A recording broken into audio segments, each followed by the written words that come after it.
Why do we keep missing the point of Squid Games? It's right there. The creator, it feels like he has to bang us over the head with it, and we're still not getting it.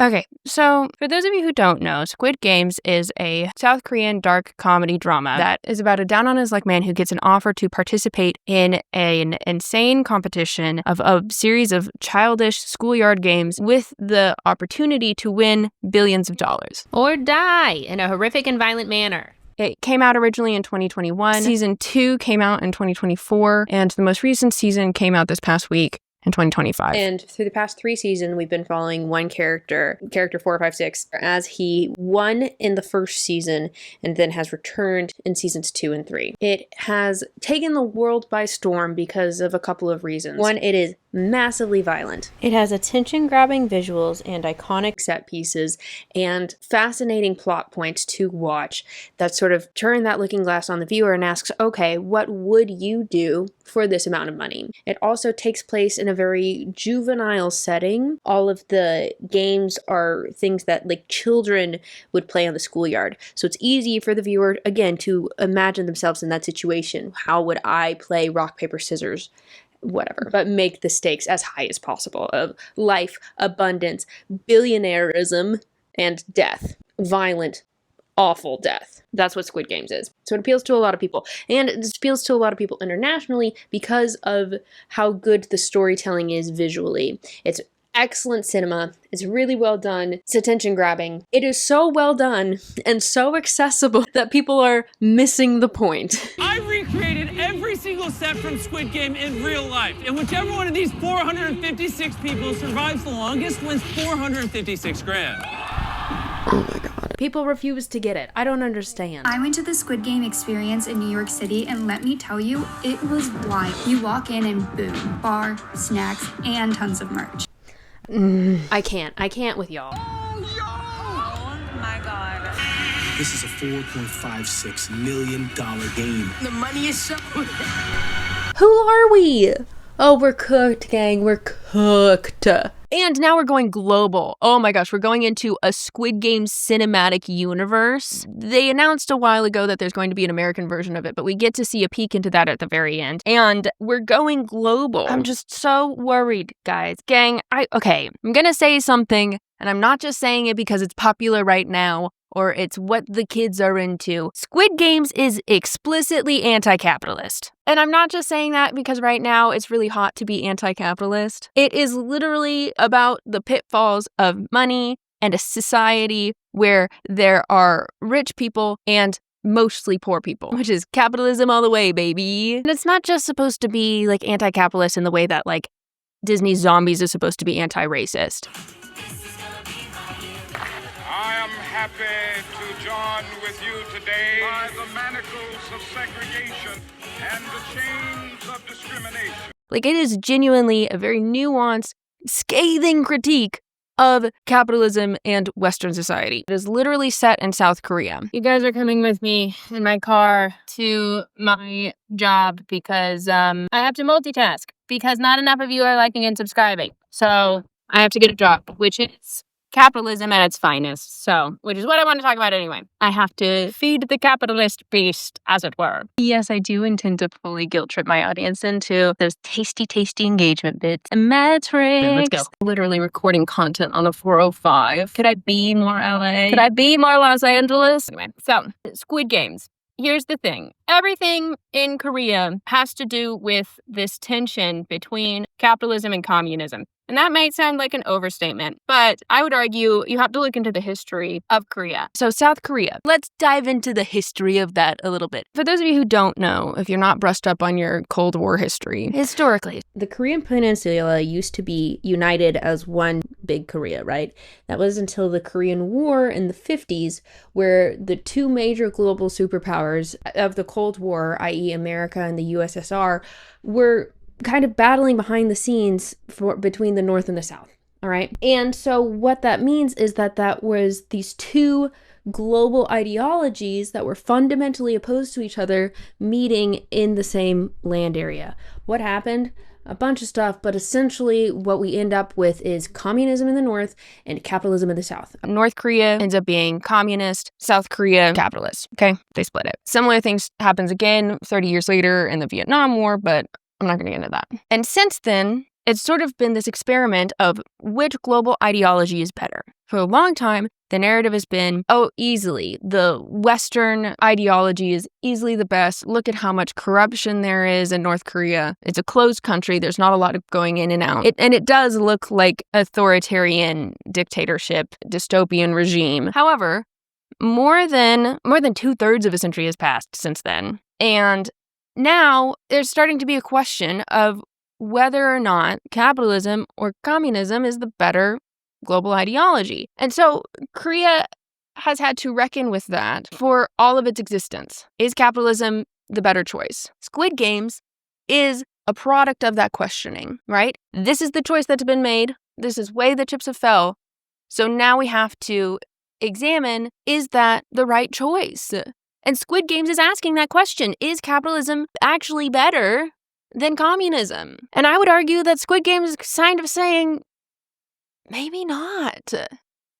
And it does it very cleverly, but I think it does offer this scathing critique. And it even tackles democracy this season. Oh my God. Okay, let me get into it. The crux of the games is that the Squid Games would not exist if people were not willing to put their life on their line, willing to almost die for a chance of being rich. And is it worth it? Is it worth it? It's not.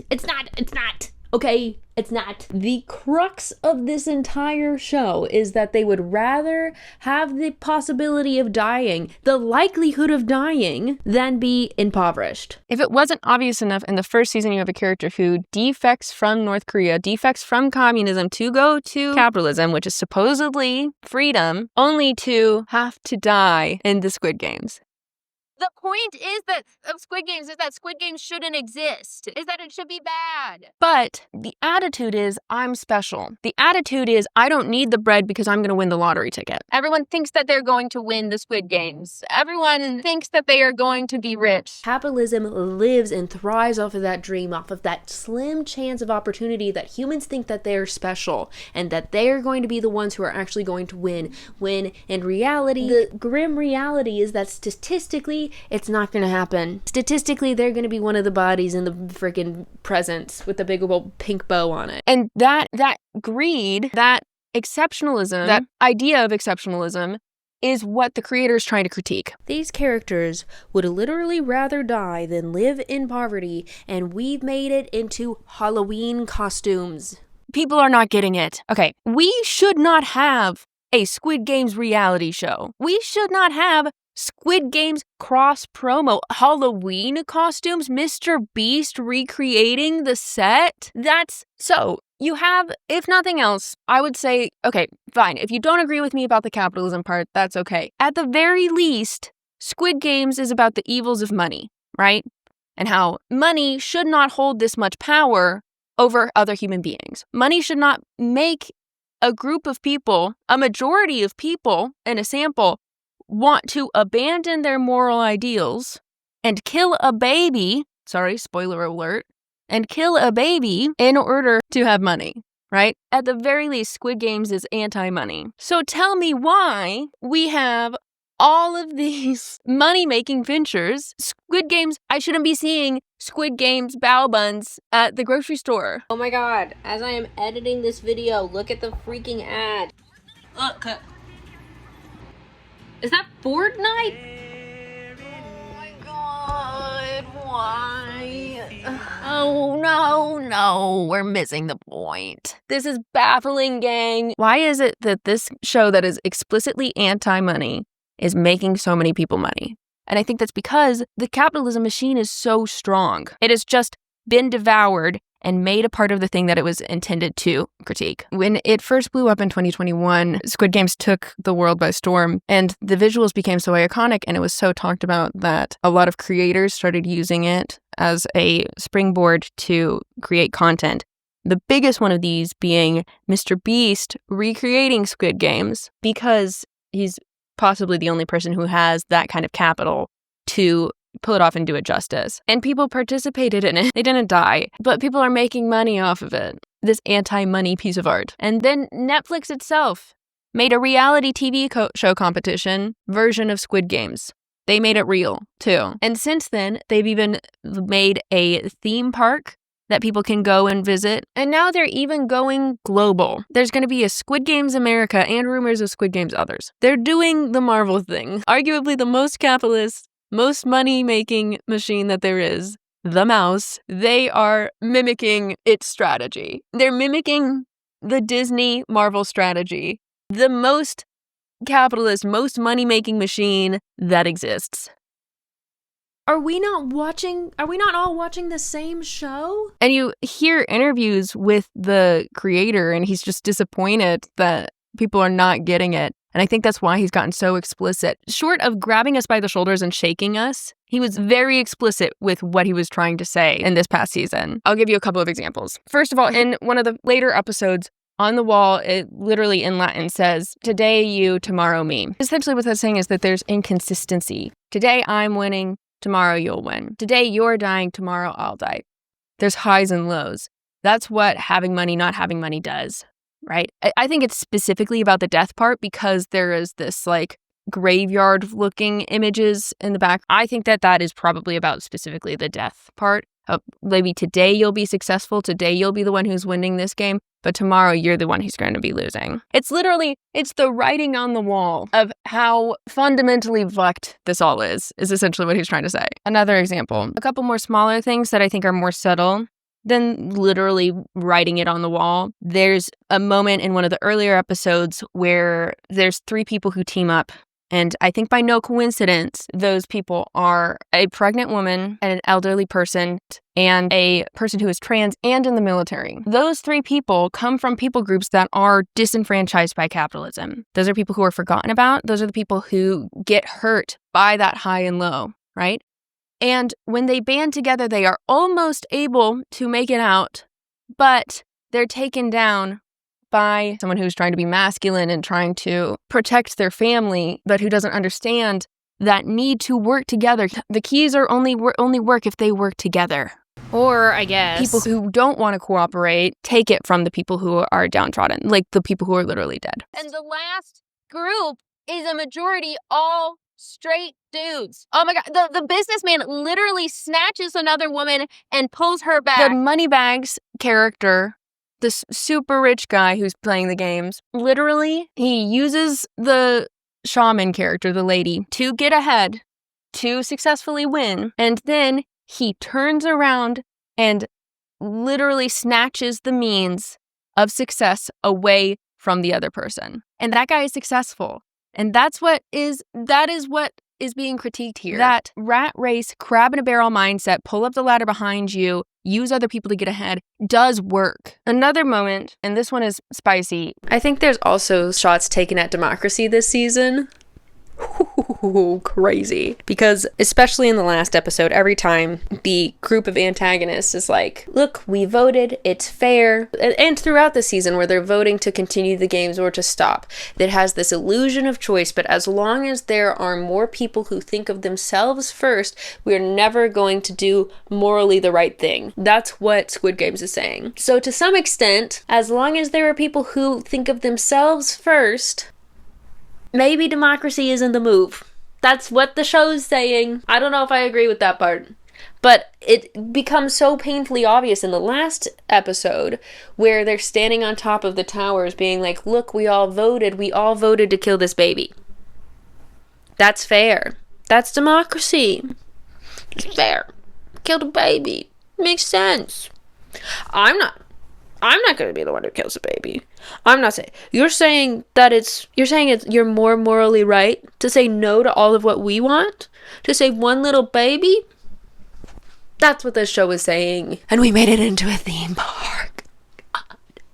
Granted, that greed piece is also why communism wouldn't work, because over and over again, they have an opportunity to split it evenly and take care of a majority, and they choose not to. So I'm not saying that this guy is necessarily pro-communism, but I definitely think he's anti-capitalist. Because here's the thing, is that what is demonstrated by these games, and I think what is being called out by the creator, is that what the majority wants is not necessarily what is morally correct. A majority of people wanted to kill a baby. To some extent, maybe if you were playing a really terrible devil's advocate, you could rationalize, well, these people did things that were wrong in their lives, so they deserve to die throughout the games. However, when it comes to that innocent baby who has done nothing, there's no rationalizing that away besides greed, besides I want it for me. And money is so powerful and has such a sway that the characters are willing to kill a baby just for the chance to have money.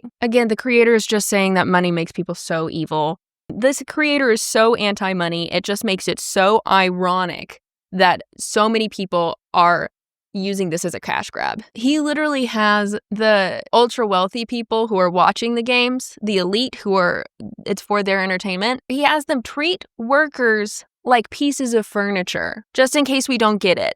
He's saying these ultra wealthy people think you are disposable. They do not think that you are a person. They think you are an object. The woman jokes about wanting to get a drink with her footstool, and that is seen as laughable to them. And that is a whole human person. Oh my God. And we're not getting it. I also think it's interesting that the woman who's in touch with the divine, they kind of don't really go either way, one way or the other, that the religiosity works or it doesn't.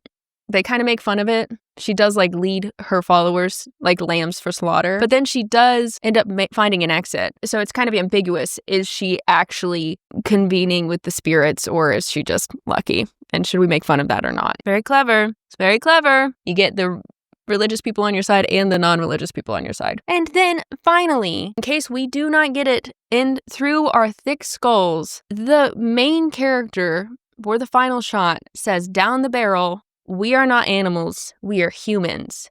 Humans are," and then he falls. It's ambiguous as to whether or not he got shot or if he just dove backwards. But that is literally saying capitalism turns people into livestock. It robs them of their humanity.